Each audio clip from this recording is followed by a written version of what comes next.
এ রনি এক গ্লাস পানি দে। তুমি আমায় কি দেব তার প্রতিদান?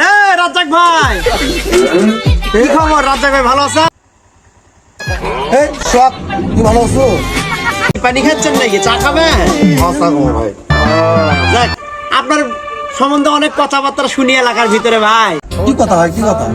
না মানে শুনলাম আপনি বলে খালি বাসন বলে সেই মানজিয়ার পান, অল্পনা সাইটাই থাকলে বলে ভাবি স্টার্ট করে দেয় ঝাড়ু দিয়ে আপনাকে চিল্লা চিল্লি বাইরে থেকে বলে শোনা যায়। অনেক বের আমার বউ তো মানুষই হয় না, শালার আমার বউয়ের নামে দুর্নাম করে। শালার ঘরের শালা, বইয়ের হাতে মারও খাবি, আবার কোনো কিছু কইলে ভাব শুধাবি, এমন ভাব করে মনে হচ্ছে আর বউ মারেই না।